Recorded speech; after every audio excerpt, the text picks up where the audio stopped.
안녕하세요. 이나무의 품질잡이 양쌤입니다. 여러분들을 품질경영의 세계로 안내합니다.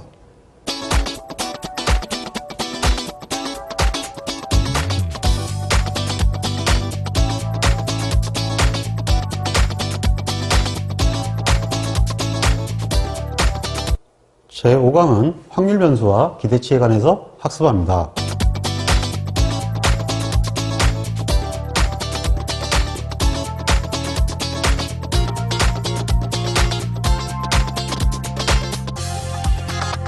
오늘의 공공 주제입니다.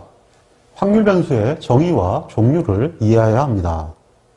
확률 밀도 함수와 누적 분포 함수의 정의와 개념을 이해해야 합니다. 기대치와 평균 제곱의 개념과 측정 과정을 이해해야 합니다.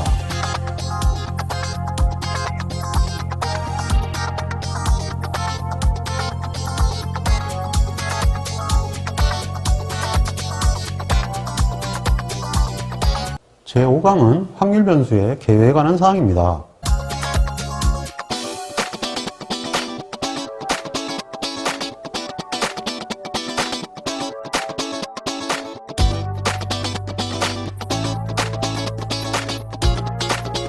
이번 장에서 학습하게 될 확률 변수는 매우 어려운 개념입니다. 너무 어려우니까 깊게 알려고 하기보다는 그냥 개념만 간단하게 익혀주시기 바랍니다. 왜냐하면 이건 시험에 거의 나오지는 않거든요. 다만 전체적으로 일어나는 부분에 대한 하나의 도입부인데요.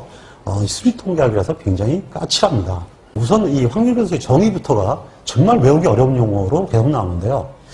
일정한 확률을 가지고 발생하는 사상에서 수치가 부여된 변수이고요. 이러한 형태가 나오는데 무작위성으로 나옵니다. 이거는 이제 어떠한 형태의 규칙을 보이지 않고 랜덤으로 나온다는 얘기고요. 거기에 의해서 나타날 때 나오는 여러의 경우의 수를 확률 변수라고 한다.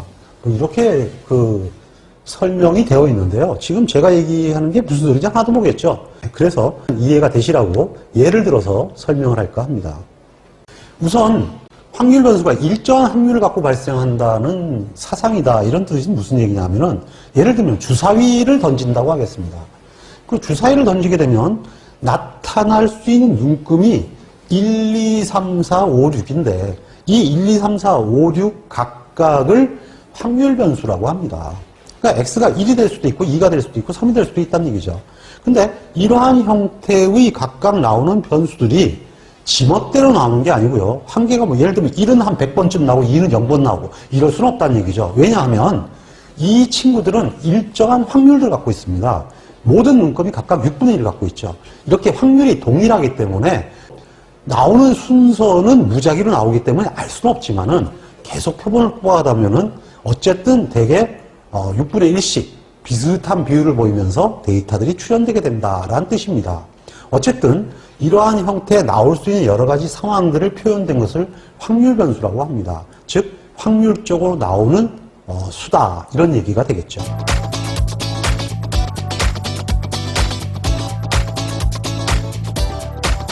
그러면 이번에는 확률 변수의 종류를 알아보도록 하겠습니다. 먼저 데이터에서 학습하신 대로 확률 변수의 종류는 두 가지로 나눠집니다. 이산 확률 변수와 연속 확률 변수인데 이산 확률 변수는 이항 분포를 비롯한 개수치 데이터에 의해서 나타나는 분포가 되겠습니다. 그리고 연속 확률 변수는 측정값을 중심으로 만들어져 있는 계량치 데이터를 표현하는 분포들이 연속 확률 변수가 됩니다. 자, 계속 내용이 어려우니까 조금 더 빨리 나가서 뒤에 사례를 보면서 설명하도록 하겠습니다.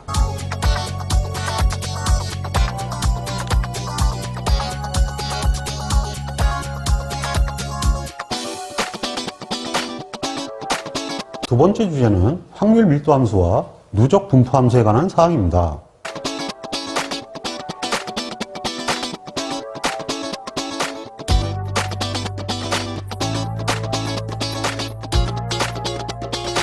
먼저 이산확률 변수에 대해서 알아보도록 하겠습니다. 이산확률 변수를 나타내는 함수를 확률 질량 함수라고 합니다. 그래서 PMF라고 하는데요. 약자겠죠? 그래서 PMF라고 하는데 좀 독특한 특징 같습니다. 우선 확률 변수 X의 확률을 표현할 때는 이 PMF는 이렇게 표현합니다. 프로 X는 X다. 즉 X가 X일 때의 확률 이런 뜻이 되죠. 그래서 이 프로 X는 X를 일단은 이렇게 쓰기도 하고요. 이것을 줄여서 이렇게 쓰기도 하고요. 그러니까 R자가 뺀 거죠. 그 다음에 아예 이 확률 변수 X를 빼고 우리가 원하는 상수를 넣어서 이것일 때 이렇게 표현하기도 합니다. 그래서 PX가 될 수도 있습니다. 그래서 이러한 형태로 이 값을 얘기하는데요. 결국은 이 PX는 6분의 1, 6분의 1, 6분의 1 이런 것이 되겠죠. 즉 확률 변수 X가 3일 때 P3은 얼마냐? 6분의 1이다. 이런 얘기가 되고요. 각각의 이 확률 변수들의 확률은 기본적으로 0보다는 같거나 크고요. 1보다는 같거나 작습니다. 즉 0과 1 사이의 값으로 나타나게 되어 있습니다. 확률이 1보다 클 수는 없겠죠. 그리고 확률은 마이너스는 일단 없습니다. 그리고 이 이상확률 변수의 확률의 합은 무조건 1입니다.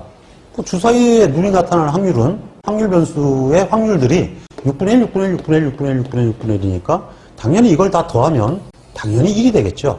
그리고 또 하나 A에서 B까지의 확률을 더하시오 이렇게 얘기하면은 예를 들면 프로 X가 확률 변수 X가 3과 5 사이의 확률이다 이렇게 되면 3과 5 사이면은 얘가 3과 5 사이가 되죠. 6분의 3 이렇게 하시면 됩니다. 그러니까 산수죠. 예, 있는 확률들을 전부 더하면 간단하게 계산할 수가 있습니다.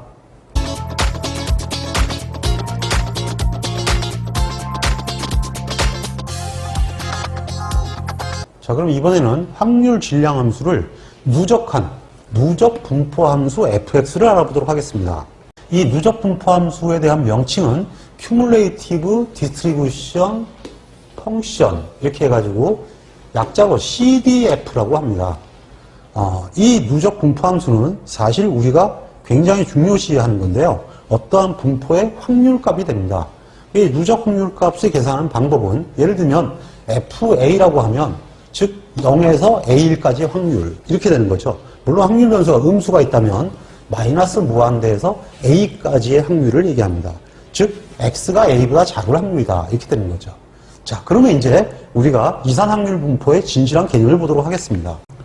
자, 지금 어떠한 확률 질량 함수를 나타낸 것입니다. 확률 변수는 0, 1, 2, 3 네 가지네요. 이 경우의 확률은 동전을 던졌을 때 앞면이 나타날 확률을 얘기한 겁니다. 근데 동전을 한 번 던진 게 아니고요. 동전 3개를 던졌을 때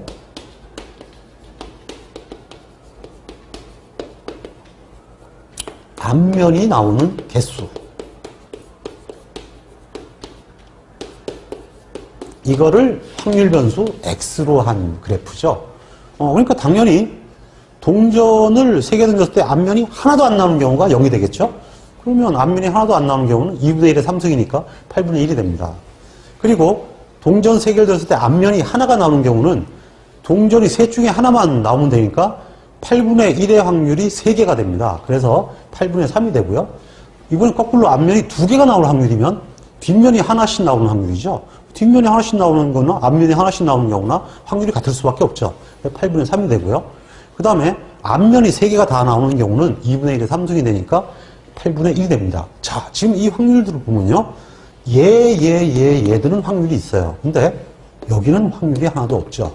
뚝뚝 떨어져 있죠. 자, 그리고 이거는 지금 현재 PMF를 나타낸 것인데요.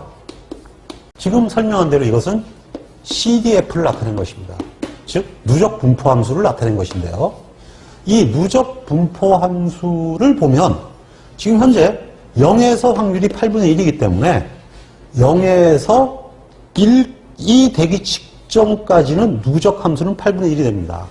근데 1이 됨과 동시에 확률이 8분의 3이 됐기 때문에 두 개 합치면 8분의 4가 돼야 되겠죠. 갑자기 확률이 벙 떠요. 8분의 4가 또 지속이 됩니다. 그러다가 여기는 확률이 없으니까 8분의 4가 계속 가다가 2가 됐을 때 다시 확률이 8분의 3이기 때문에 8분의 7이 됐죠. 그리고 3이 됐을 때 확률이 1이 돼서 쭉 직선으로 가게 됩니다. 누적 분포 함수를 만들어놨는데도 불구하고 데이터가 이렇게 연결이 안 되네요.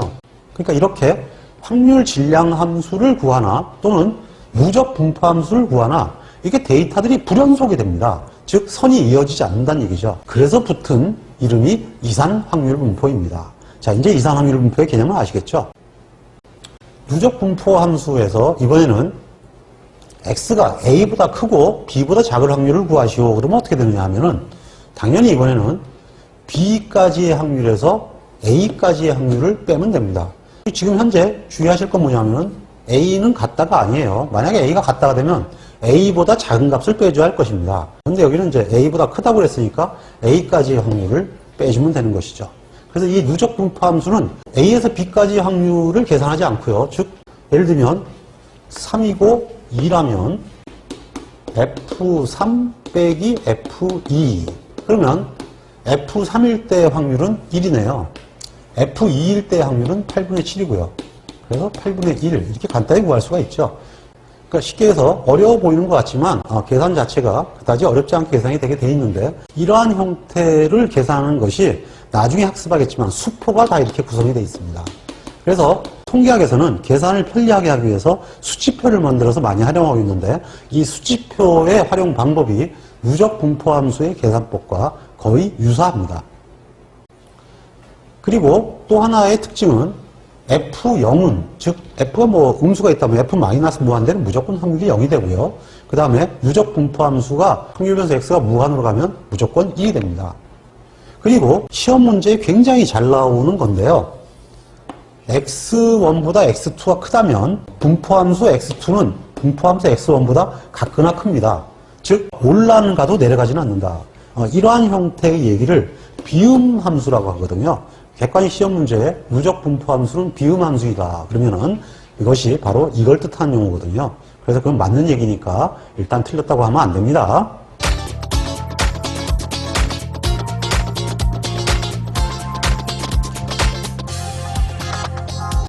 자, 그럼 이번 시간에는 연속 확률 변수에 대해서 알아보도록 하겠습니다. 이 연속 확률 변수의 fx는 확률 밀도 함수라고 합니다. 이상 확률 분포는 확률 질량 함수라고 했었죠. 그래서 PMF라고 했는데 여기서는 PDF라고 합니다. 그래서 density function이라는 표현을 쓰는데요. 그 이유가 뭐냐 하면 연속 확률 변수는 이와 같은 식이기 때문에 그렇습니다. 예를 들면 지금 보시는 것 같이 어떠한 집단이 연속은 끊이지 않고 이렇게 연결이 되어 있어요. 확률이. 연결이 되어 있기 때문에 연속 확률 변수고요. 그 다음에 A에서 B까지의 확률을 구하시오 이렇게 얘기를 하게 되면 이것을 어떻게 계산이 어렵죠. 그래서 이 계산을 하려면 얘들을 전부 쪼개야 됩니다. 미분을 해야죠. 미분을 해서 사각형으로 만들어 놓고 이것을 다시 더하는 방식으로 계산합니다. 즉 위적분을 이용한다는 얘기죠. 그래서 위적분을 이용하기 때문에 데이시티라는 용어가 붙어 있습니다. 자, 그러면 이것도 역시 마찬가지로 fx는 일단 0보다 당연히 같거나 크겠죠. 그리고 fx 역시 0에서 무한대까지를 모두 더하면 확률적으로 1이 됩니다. 이거는 굉장히 어려워 보이나요? 그렇지는 않아요. 아까 이산 확률 변수에서 시그마 px는 1이다 라고 했던 거 기억이 나시죠? 이 시그마를 잡아가지고 확 늘리면 늘어진 S자가 되는데요. 실제로 저게 영문자 S자입니다. 썸이란 뜻이죠. 그래서 시그마를 쭉 늘린 거고요. PX 대신에 쪼개서 더하는 함수 이런 뜻으로 fx에 dx를 붙인 거예요. 그러니까 px 대신 쓴 말이 fx dx죠.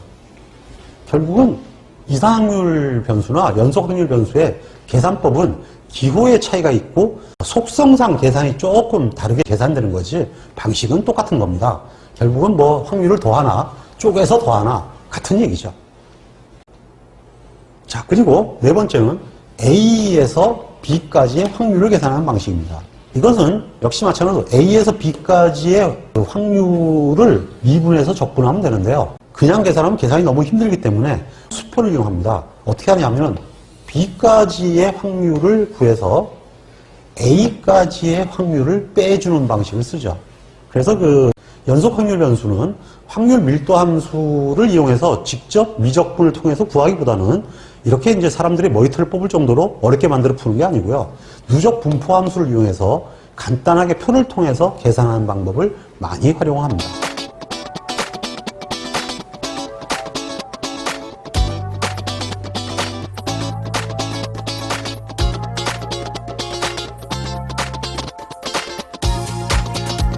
이번에는 가장 중요한 개념인 기대치와 평균 제곱에 대해서 학습합니다.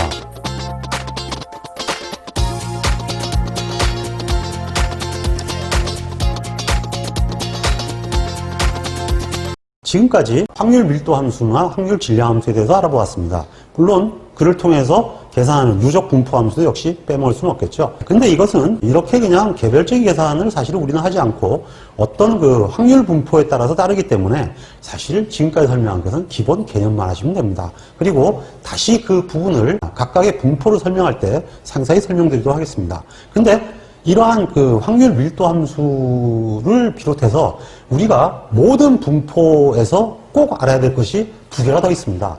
하나는 중심 위치고요. 즉 기대값. 그리고 또 하나는 마라나나 밑변의 길이가 되죠. 그래서 삼각형의 형태는 분포, 그냥 그림이죠. 그냥 어떠한 그 집합의 형태, 분포와 중심 위치와 밑변의 크기에 따라서 결정이 됩니다. 그러니까 당연히 EX와 VX의 계산법에 대해서 신경을 쓰셔야 됩니다. 그러면 먼저 기대값을 구하는 방법을 알아보도록 하겠습니다. 기대값을 구하는 방법은 확률 변수 X에다가 정류를 해서 구합니다. 즉 확률을 곱해서 더하는 방식으로 구하죠. 이것을 기대값으로 한다고 이미 모평균 편에서 배웠습니다. 자, 이제 여기서 우리 전문용어를 써서 1차 정률 모함수 기대값을 구하는 방식은 확률 변수 X를 정률한다 라는 얘기죠. 확률 변수 X를 정률한다는 걸 다시 표현하면 1 곱하기 6분의 1 2 곱하기 6분의 1 땡땡땡 플러스 6 곱하기 6분의 1로 구합니다. 뭐 이거는 뭐 다 알고 있는 사항인데 결론적으로 이렇게 구하면 3.5가 나오죠. 그래서 주사위 눈의 기대값은 3.5가 됩니다. 이번에는 X와 fx의 함수관계가 성립하는 경우를 알아보도록 하겠습니다. 이게 무슨 얘기냐 하면요. 어떠한 독립변수 X에 대해서 함수관계가 성립하는 Y, 즉 얘는 그렇게 되면 종속변수가 됩니다. 이걸 이제 X를 이때 독립변수라고 하죠. 이러한 함수관계가 성립이 된다면 fx, 즉 y의 기대값은 어떻게 되느냐 하는 얘기죠. 그러면 이 함수관계가 성립된다면 y의 기대값은 그냥 y의 정률이 됩니다. 이게 y인데 왜 x의 확률을 곱하느냐 궁금하시죠? 함수관계가 성립되는 경우를 한번 볼까요? 예를 들면 주사위를 던지며 나타난 눈금은 1에서 6까지입니다. 그러니까 이 확률 변수가 1, 2, 3, 4, 5, 6이죠. 근데 주사위 눈금에 제곱이 있다고 합시다. 이거는 당연히 x의 함수죠. x가 1, 2, 3, 4, 5, 6이라면 x의 제곱은 1, 4, 9, 16, 25, 36 이렇게 나가게 되는데 1의 확률이 6분의 1이라면 1의 제곱의 확률은 얼마일까요? 3의 확률이 6분의 1이라면 3의 제곱의 확률은 9분의 1이겠습니까? 6분의 1이죠. 예. 예의 확률이 이것이면 당연히 이것의 함수인 제곱의 함수도 확률은 이것이 됩니다. 그러니까 결국은 x와 함수 관계가 성립되는 어떤 무엇의 식도 모두 같은 확률을 따른다라는 얘기가 되죠. 결론적으로 이렇게 되는 거죠. y의 기대값을 구하세요. 이렇게 얘기한다면 y가 x의 종속변수인 이상 이것은 결국은 fx를 구하라는 얘기가 되고요. 현재 y는 x제곱이라는 함수이니까 결국은 이 x제곱을 구하시오 하는 얘기가 되죠. x제곱의 기대값은 어떻게 구할까요? 뭐 그냥 x제곱을 정률을 하면 됩니다. 뭐 x제곱을 정률로 하는데 어려운 거 있겠어요? 그냥 이렇게 되는 거죠. 1의 제곱 곱하기 6분의 1 2의 제곱 곱하기 6분의 1 땡땡땡 6의 제곱 곱하기 6분의 1이죠. 자, 그러면 값은 15.16667이 됩니다. 자, x의 종속 변수인 y의 기대값도 바로 x의 확률을 이용해서 구할 수 있다는 것을 알았을 것입니다.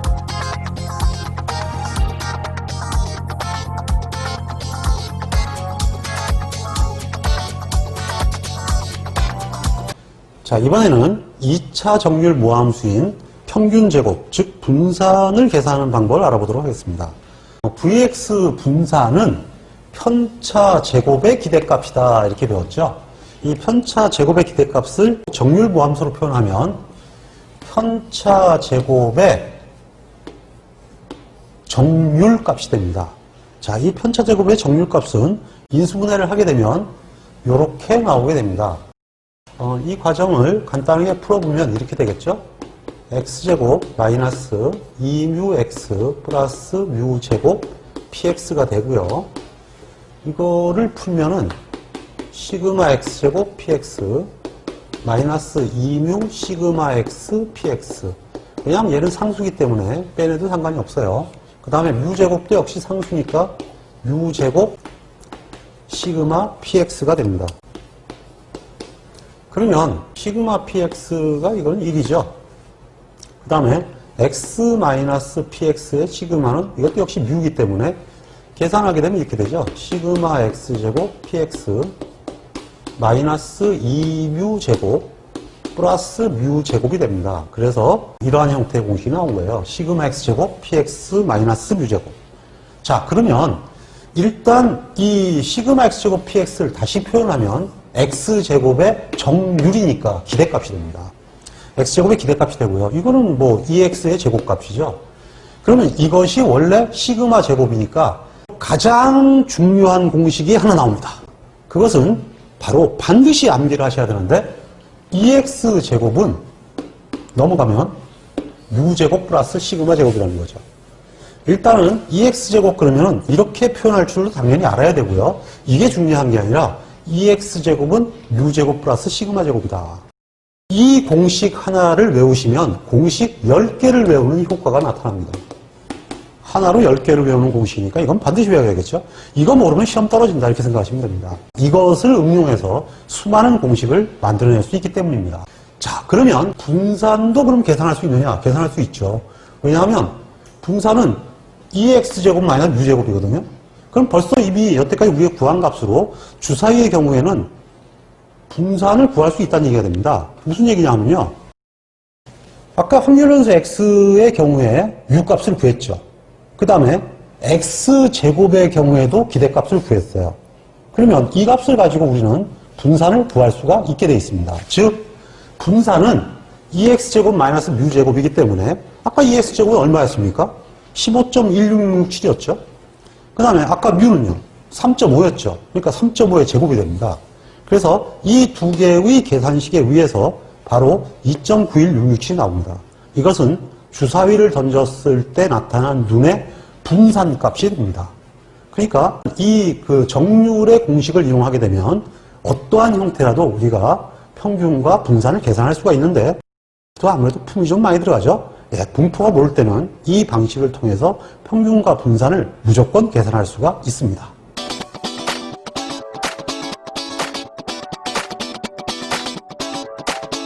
자, 그러면 이번에는 연속형 확률 변수에 대해서 알아보도록 하겠습니다. 연속형 확률 변수는 계속 조금씩 하니까 무슨 식계다시 같은 생각이 드시는 모양인데 그게 아니고요. 너무 기호가 어렵기 때문에 이산형 확률 변수를 먼저 계산한 다음에 그걸 이용하면 연속형 확률 변수를 쉽게 이해할 수 있기 때문입니다.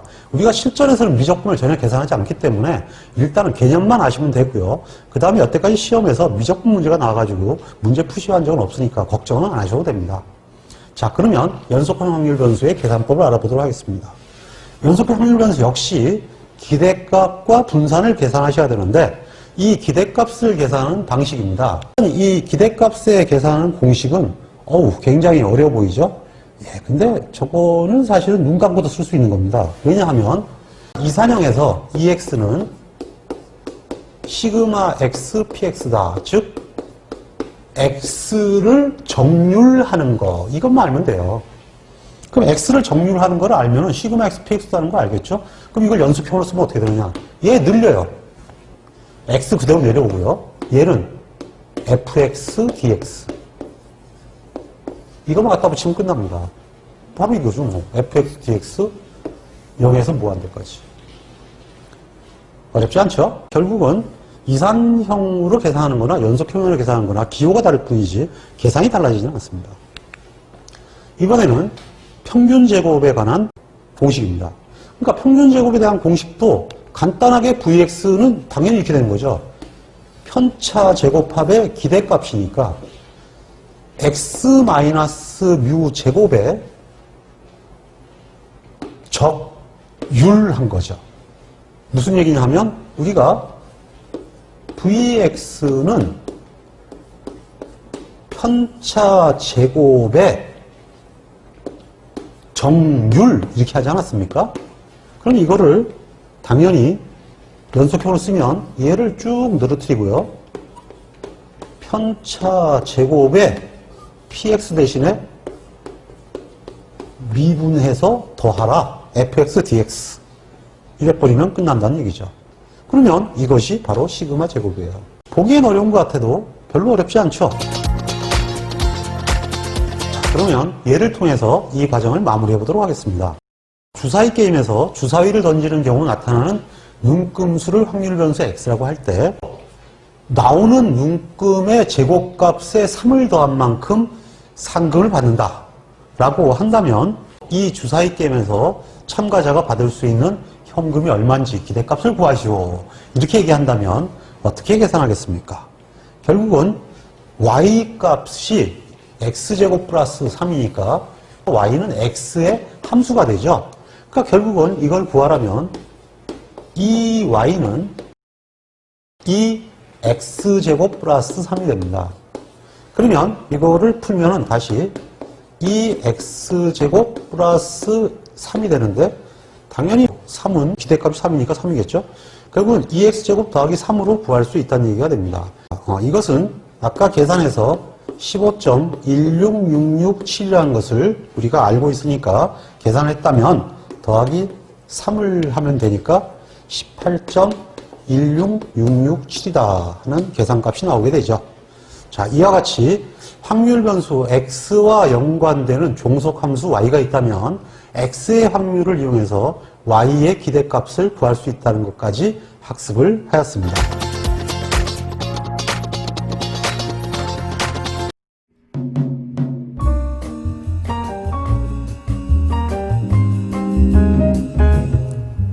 품질을 계산하는 것은 우리에게 매우 중요한 과제입니다.